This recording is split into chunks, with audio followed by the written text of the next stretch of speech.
Assalamualaikum warahmatullahi wabarakatuh. Selamat sore pemirsa Radar TV dimanapun Anda berada. Senang sekali bisa berjumpa pada kesempatan hari ini 27 Oktober 2016 dalam Dialog Halo Lampung. Tema kita adalah tentang kontroversi program dokter layanan primer. Pemirsa, program dokter layanan primer atau DLP menuai penolakan dari Ikatan Dokter Indonesia atau IDI. Perwakilan IDI di beberapa daerah pun menggelar aksi damai. Termasuk ratusan dokter yang tergabung dalam Ikatan Dokter di Lampung yang menggelar aksi di Bundaran Tugu Adipura, Padang Lampung pada tanggal 24 Oktober yang lalu. Senin yang lalu ya. Senin lalu saat peringatan Hari Dokter dan ratusan dokter ini menggelar aksi menolak adanya program dokter layanan primer atau DLP. IDI menilai kehadiran gagasan program DLP ini dapat menimbulkan konflik horizontal antar dokter. Dan guna membahasnya, saat ini sudah ada di studio bersama saya 3 orang narasumber. Yang pertama sebelah kanan saya adalah Dr. Prambudi, spesialis anak konsultan. Ya. Selamat sore dokter. Selamat sore. Terima kasih ya dokter udah bergabung. Padahal sibuk banget loh saya tahu. Terima kasih sudah bisa bergabung dalam program ini. Artinya ini sesuatu yang mungkin memang harus disampaikan begitu ya. Makanya dokter menyempatkan untuk hadir. Dan di sebelah kanan Dr. Prambudi ada Dr. Hari Topan, spesialis radiologi. Selamat sore Dr. Hari Topan. Sore. Terima kasih sudah hadir dari Pesawaran. Dan yang paling ujung jauh tuh pemirsa. Beliau adalah Dr. Sabasdin, spesialis bedah. Selamat sore Dr. Sabasdin. Selamat sore Mbak Novi. Iya. Dan kebetulan juga pemirsa, Dr. Prambudi ini adalah Ketua IDI atau Ikatan Dokter Indonesia Kota Bandar Lampung. Dr. Hari Topan, Ketua IDI Kabupaten Pesawaran. Dan Dr. Sabasdin adalah Ketua IDI Kabupaten Tulang Bawang. Nah, tema kita seperti yang sudah saya sampaikan tadi adalah kontroversi program dokter layanan primer. Jika Anda menonton layar televisi pada hari Senin yang lalu, tepatnya pada tanggal 24 Oktober, bertepatan juga dengan peringatan Hari Dokter ya, itu banyak sekali para dokter yang turun ke jalan untuk melakukan aksi damai. Nah, ini yang akan kita bahas. Ngapain gitu dokter? Mereka capek-capek, panas-panasan melakukan aksi damai. Apa tuntutan yang ingin mereka raih, apa yang ingin mereka dapatkan dengan adanya aksi tersebut, kita akan bahas sore ini. Dan bagi Anda pemirsa yang ingin bergabung bersama kami melalui line telepon interaktif yang ingin tertarik untuk ingin bergabung dalam program ini, silakan ada nomor telepon interaktif di layar kaca Anda. Iya. Ke Dr. Prambudi. Ya. Pertanyaan awal itu dok, apa sih sebenarnya yang membuat para dokter itu turun ke jalan melakukan aksi damai dengan adanya penolakan ini? Emang kenapa dengan DLP ini dok? Jadi begini Mbak, sebenarnya kita berawal dari suatu keputusan Muktamar IDI dulu ya. Jadi Muktamar IDI yang ke-29 itu di Medan itu diputuskan bahwa kita tahu bahwa Muktamar IDI itu kan merupakan suatu kekuasaan tertinggi. Ya, diputuskan bahwa DLP atau dokter layanan primer itu ditolak secara keseluruhan dalam keputusan di Muktamar IDI yang ke-29 itu. Itu berawal dari situ. Kemudian karena ini merupakan suatu keputusan yang tertinggi di dalam suatu organisasi, kami sebagai saya adalah ketua IDI di Bandar Lampung dan beberapa dan juga semua anggota yang merasa dia adalah dokter, menjadi anggota Ikatan Dokter Indonesia, itu harus mengikuti keputusan dari hasil keputusan Muktamar tertinggi itu. Jadi kita nggak boleh mengingkari keputusan itu. Kalau kita sebagai anggota IDI mengingkari keputusan yang setelah kita buat sendiri, untuk apa kita buat suatu organisasi? Kayak main-main jadi. Kayak main-main aja kita namanya itu kan. Nah, apalagi orang lain yang tidak menghormati keputusan kita. Kita sebagai anggota IDI harus melawan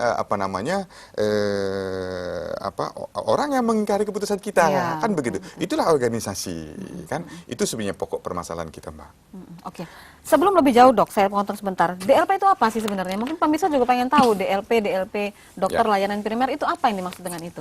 Dokter layanan primer itu ya, jadi begini, dokter layanan primer itu sebenarnya adalah dokter tamatan dari, ini menurut versi kami, adalah dokter tamatan dari fakultas kedokteran. Semua fakultas kedokteran itu, kita tahu pendidikan fakultas kedokteran itu kan panjang. Ya, untuk preklinik itu dibutuhkan sekitar 4 tahunan ya. Kemudian setelah itu dia memasuki klinik itu selama 2 tahunan. Ya. Setelah itu dia intensif lagi udah 6 tahun tuh ya? 6 tahun, intensif lagi setahun. 7 tahun. Jadi 7 tahun. Total dia mengenyam pendidikan selama 7 tahun itu, di dalamnya itu sudah ada pendidikan menjadi seorang dokter layanan primer. Oke. Karena dokter Sudah include di situ sudah include di sebenarnya. situ. Oke. Jadi dia tamat dari fakultas kedokteran itu sudah menjadi dokter layanan primer karena dia bekerja di layanan primer. Oke. Jadi kalau seandainya dia itu mau disekolahkan lagi, tentu akan satu menambah lamanya waktu. Berapa lama tuh kalau 3 sekolah? tahun. 10 tahun dong jadi. Belum lagi menunggu, Mbak. Kan Oke. setiap kali dia selesai pendidikan misalnya preklinik, dia akan menunggu menuju ke klinik. Iya. Dari klinik ke intensif dia menunggu lagi. Menunggu lagi. Total bisa 11 tahun dia bisa melayani masyarakat. Oke. Nah, itu yang perlu kita ketahui. Nah, sementara di apa namanya pendidikan dokter pelayanan primer yang dibuat oleh Fakultas Kedokteran, ada 17 fakultas kedokteran yang mempunyai akreditasi A itu membuat spesialis dokter layanan primer gitu. Sementara Spesialis iya, dokter layanan primer. ya, Oke. yang saat ini sebenarnya kurikulumnya itu belum tahu kita. Atau sama aja mungkin. Mungkin sama. Cuman waktunya ya, aja dipanjangin. ya. Oke, saya mau ke Dokter Haritopan. Mungkin mau menambahkan, Dok. Ini sebenarnya alasan penolakan ini apa? Mungkin bisa ditambahkan seperti yang disampaikan Dokter Prambudi tadi. Oke, baik. Pada dasarnya kita kan seperti yang dijelaskan Dokter Prambudi tadi bahwa kita selama mengenyam pendidikan lebih kurang 7 tahun itu, kita di samping itu juga kita akan ada ujian namanya ujian kompetensi, dan ketika lulus ujian itu kita mendapatkan surat sertifikat kompetensi. Oke. Dan situ tertulis jelas bahwa kita sebagai dokter yang kompeten untuk sebagai dokter layanan primer. Gitu. Nah, jika dengan adanya program studi dokter layanan primer yang digadang oleh pemerintah, itu membuat seperti ada tumpang tindih. Seperti itu. Kita sudah punya kewenangan untuk melakukan dokter layanan primer, tapi masih ada lagi harus sekolah lagi selama lebih kurang 2 sampai 3 tahun untuk bisa bekerja sebagai dokter layanan primer. Padahal ketika surat kompetensi itu dikeluarkan, itu kita sudah punya kewenangan untuk melakukan seperti itu. Jadi maksudnya nggak usah lagi lah gitu ya sebenarnya. Oke. Dokter Sabasdin, ada yang mau tambahin lagi mungkin? Iya, memang banyak alasan kita untuk membijaksanai program pendidikan dokter layanan primer itu ya. Kalau menurut pemerintah bahwa solusi masalah kesehatan kita itu merupakan dokter layanan primer, siapa sih yang menciptakan dokter itu gitu? Iya. Ya kan? Dokter bisa jadi karena lulus fakultas kedokteran. Iya. Mestinya fakultas kedokterannya yang harus kita kritisi gitu kan. Dibenerin. Gitu ya. Betul. Yang kedua, ternyata kita diluluskan jadi dokter. Iya. Berikutnya diuji kompetensi. Lulus. Keluar surat kompetensi.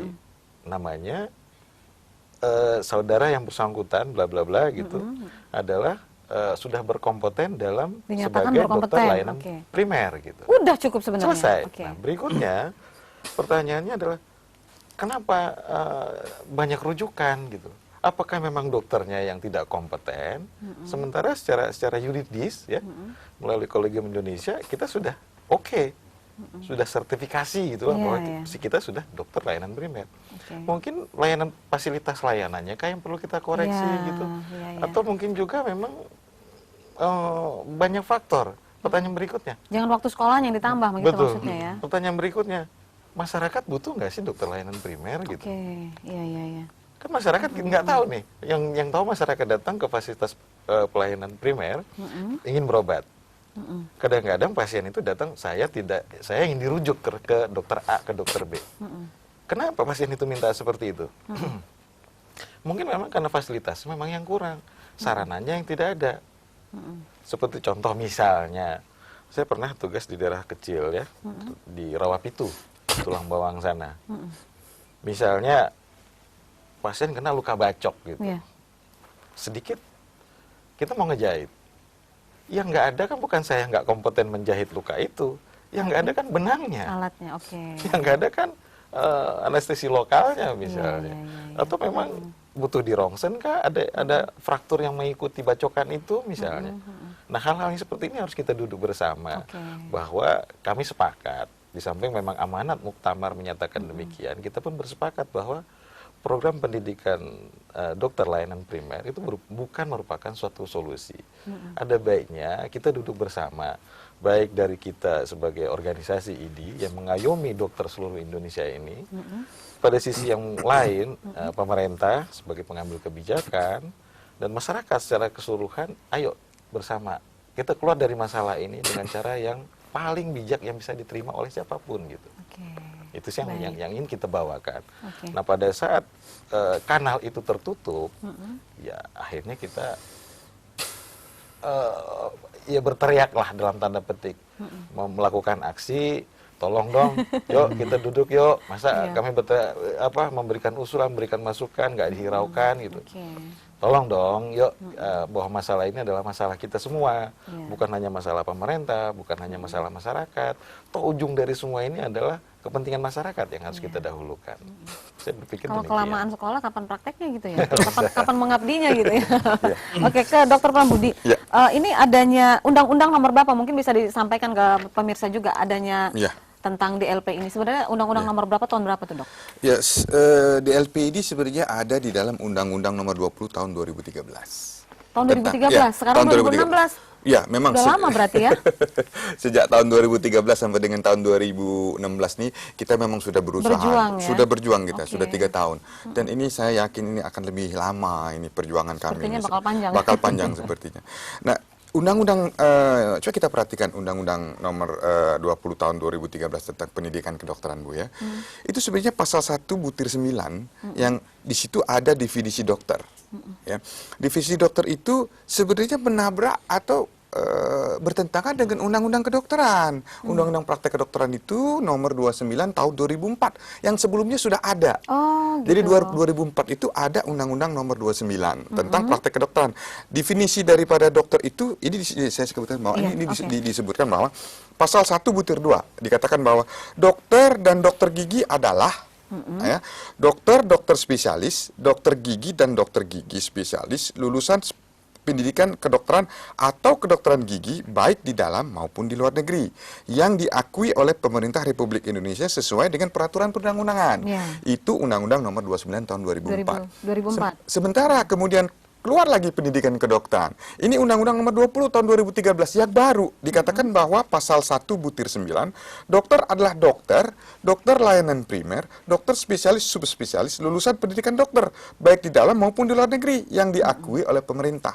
Jadi undang-undang yang baru itu sebenarnya menabrak undang-undang yang lama. Nah, inilah yang sebenarnya nggak seirama. Itu sebenarnya yang sebenarnya kita definisi dokter itu menurut Undang-Undang tahun 20 yang baru dengan definisi dokter menurut Undang-Undang yang lama itu tidak sinkron. Makanya kita kemarin ini melakukan judicial review. Banyak hal sebenarnya yang mau diperbaiki. Iya, kalau menyimak dari awal. Oke, kita jeda dulu ya, Dok. Nanti kita lanjutkan kembali di sesi berikutnya, masuk pada aksi kemarin. Bagaimana serunya aksi itu dan bagaimana apa yang udah didapat dengan adanya aksi itu. Kita lanjutkan nanti. Dan pemirsa tetaplah bersama kami dalam Dialog Halo Lampung. Kami akan kembali sesaat lagi.